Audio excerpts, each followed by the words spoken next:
Hello, this is Mike with TradeWinds RV Center, here to congratulate you on your 2024 Flagstaff Epro 15 TB travel trailer.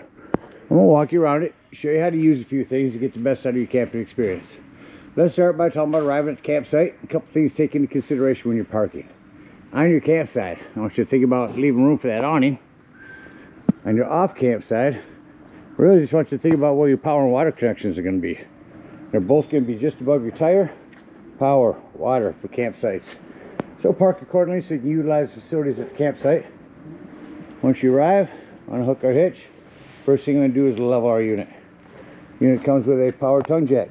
Got a night docking light should you arrive at night. Simply raise or lower this until you're level. Now should you lose power, without this bike rack here, you can get up underneath this rubber stopper with your hand crank for your stabilizing jacks, and that will get that up and down without power. Speaking of power, check your battery posts every now and then. Make sure those don't wiggle loose over time. Once you got your unit level, next thing we're going to do is stabilize it.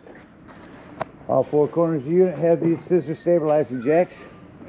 These new drop down ones, excuse me, not the scissors. Quick drops. So what you're going to do, you got a little safety latch here. You're going to unhook that here. Crank this down about 2-3 times to the right until you can see this keychain, key ring. Pull up on that, drop them down, run these down a little bit further, and just say quick, you're down. Now I am going to recommend stabilizing jack pads. Jack pads will protect the feet of your stabilizing jacks from dirt and debris and sinking into the hot blacktop in the summer. Good investment. Grab a 4-pack of those from the store, put them down and run them down. Once your unit's level and stable, now we can hook up our power and water. Big long 30 amp cord plugs in here on the side. It's kind of a pistol grip.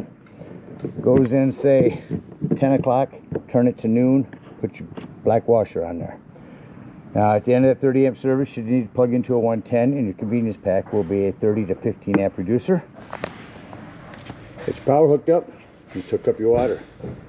At campsites, we're going to hook up where it says city water connection. First and foremost, a water pressure regulator. This water pressure regulator is going to reduce water pressure to 40 to 50 psi, protecting the lines in the unit. You don't know what the water pressure is at different campsites, so always use these. Hook that up, hook up your hose. Don't turn your hose on yet. Let's find your hot water heater, which is right here to the right.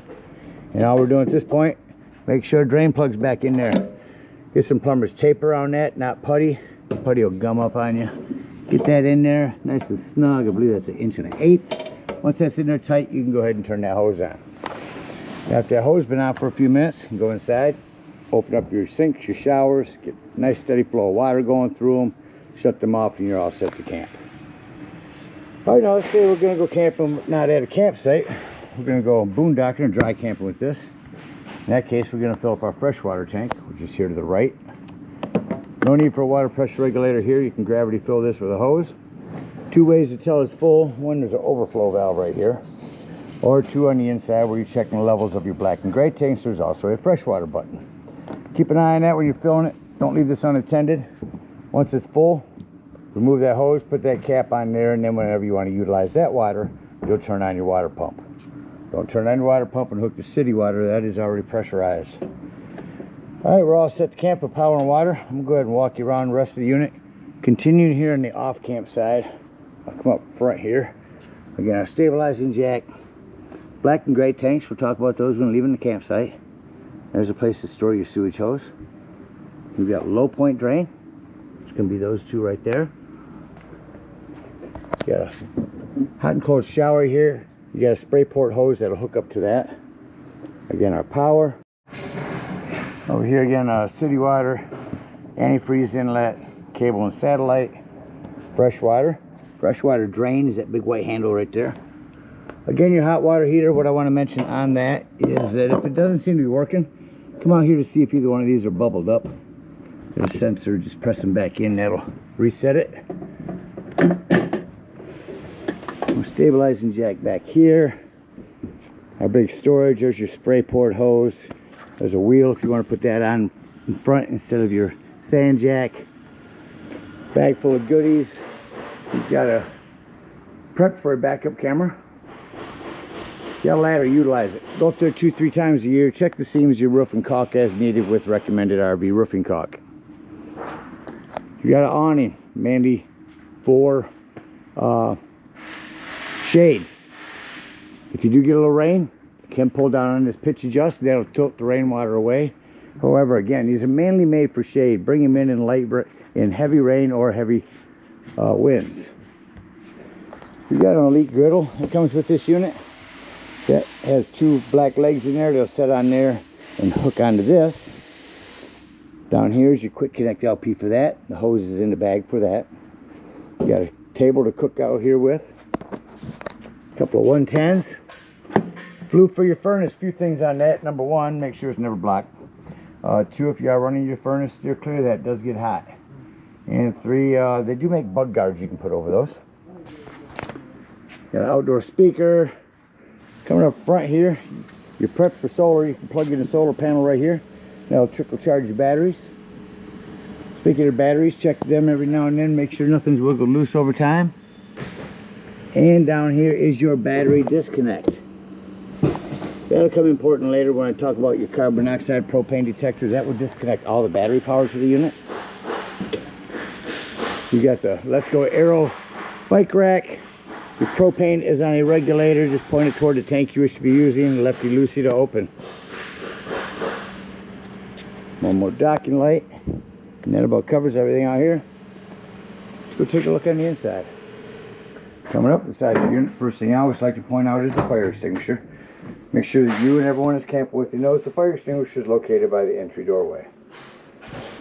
To my left as I come in is a control panel. I'm going to start up top here and show you. There's your freshwater button. That's the one I said to watch when filling that freshwater. Black and gray tanks. Your battery levels. Awning lights. Step light and interior lights. Here's where you turn on your water pump to get to that fresh water. Excuse me. Here's where you turn on your water heater if hooked to gas. Here's where you turn on your water heater if hooked to electric. Here's where you turn on your water pump to get to the fresh water. Tank heater, this little 12-volt pad that's on your tanks. If you think you're in inclement weather and they might freeze, you can turn that on. And then our awning. A couple things on the awning. Number 1, your door has to be out of the way. Make sure that it's not opened all the way, otherwise the awning will run into it. So put that at about 90 degrees. Also on your awning, you only want to extend that out until you can see your bar and that flap has fallen down to 90 degrees. You don't have to run it out that far, but do not run it out past that point. If you were to hold that extend button down, that will continue to run itself out and flip up onto itself and start to run itself up backwards. So keep an eye on it when you're running it out. Make sure you don't run it out further than you need to. Again, make sure your door is out of the way when bringing it in or out. Once it's in, I will shut off those awning lights and tell you that these slam locks work best when gently slammed. Alright, so coming up inside the unit, I'm going to start over here to my side. You got a flip top here for your stove top. Turn that to light. Hit that with a stick lighter. These are not automatic lighters. Down here's your inverter. If you ever need to invert some power, if you're out dry camping with this. 110 with GFCI reset. Self-explanatory. Microwave convection grill. There's a manual in here for this.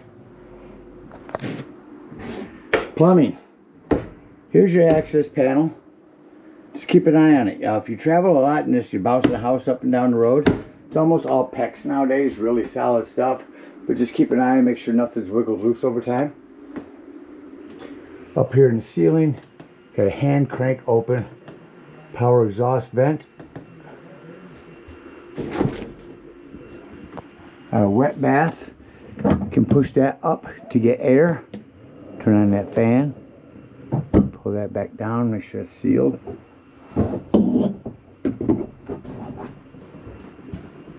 When you first arrive at the campsite, go ahead and give this a couple flushes to get some water down in there. There's some storage for you. Your black tank will thank you later by putting something down in the bottom of the tank before you get started. Our Magic Chef fridge, does have a safety latch. Keep that on there to keep that from bouncing open. Our smoke alarm. AC unit. That will run across our thermostat. Here it is. So let me go ahead and crank up the air. Got a line cool. Turn this way down. And that should crank up our AC unit.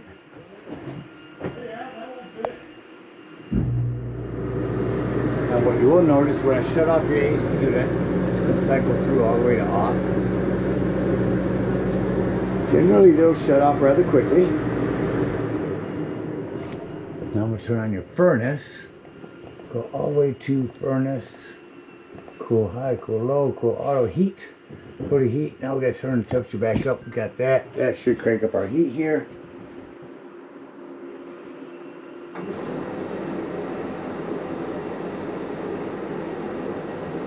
Now you'll notice when I shut that off, and cycle through the, oh, we're past it. Cycle through to off. Now, generally, those will take a few minutes to cycle through before they shut off. I'll send you a separate video from GP on your solar control panel. The whole purpose of this panel is to keep your solar panels from overcharging your batteries. One thing you have to be concerned with is to make sure that it stays on the type of battery that you have on your unit. This one here is so wet. Power fridge switch. Turn your fridge on and off in here in case you want to just defrost your fridge. Or if you're going camping one time and you have nothing in your fridge, you can shut that off and save power over here. 110 below that. Alright, emergency escape window here. Open this up. Yank your screen out. Show real quickly your table here. Several ways to remove this. You can just release this latch and pull this whole thing up out of here, but it's kind of tall. Or you can also loosen that and pull this whole thing right up out of there. There's the first part. There's the second part. Now we want to remove these so that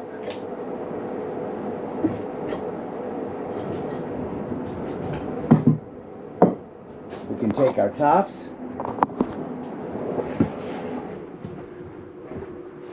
that's one there,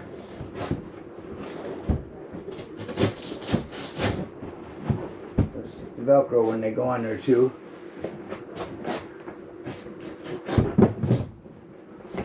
So now, get all three of our tables down. Simply lift up on this, these cushions down. We're turning this entire thing into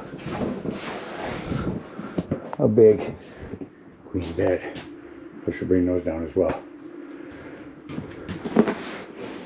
Over here, you've got Bluetooth, AM, FM, Smart Connex TV, very cool TV, JBL soundbar.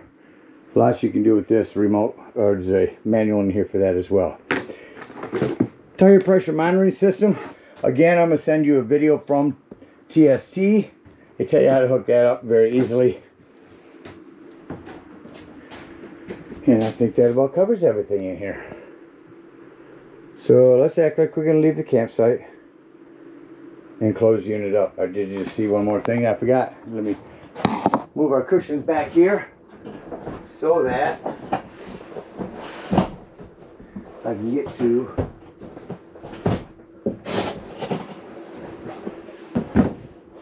my breaker box and fuses. Looks like you have a handful of 15s, a couple 30s, and a 40. Highly recommend having some of those with you when you go camping. Alright, so closing it up, we will batten down the hatches. You'll put everything away so nothing's moving around. Just come to your control panel and make sure you shut off all your lights. You don't want to travel down the road with your lights on. Leaving the unit. Couple things on these steps, bringing them up or down. course, your awning will have to be in. Bring it up or down. Open your exterior door all the way. Otherwise, this part will catch on them. Set them up in there. You may have to move pieces I had in here. I'll set up there. Lock that in. Now, before you leave the dump station, lock and deadbolt, lift and turn your handle. I say before you leave the dump station because when you're dumping your tanks, you're gonna look over there and see what's left in it. So if we are out dry camping, we're gonna bring up our stabilizing jacks. Again, quick release.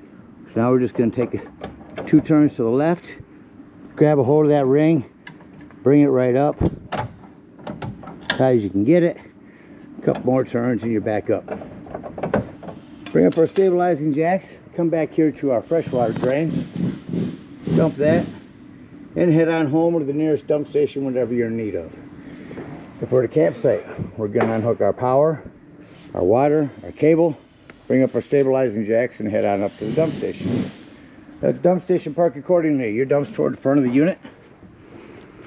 Got 10-foot hose, comes with your convenience pack. Hook that up and pull your left handle. That's going to be your sewage. When this sounds like it's no longer draining, go inside, check the level, make sure it's empty. If it is, close that up, and then pull your gray handle. That's going to be cleaner water, your sinks and your showers. All that's running, go ahead and dump our low point drains. If we're done camping for a while, don't want to leave stagnant water in your hot water heater. Come over here, lift up on this pressure release valve. Now be careful, it's going to dump some hot water out of there. Push that back down, otherwise your drain or your door won't close, and then pull your drain plug for your residual hot water. When your gray is done, close that gray handle, take your sewage hose, and conveniently and sanitarily store it right here and head on home. Again, thank you guys so much for your purchase. Hope you enjoy the Z Pro for many years to come. Happy camping.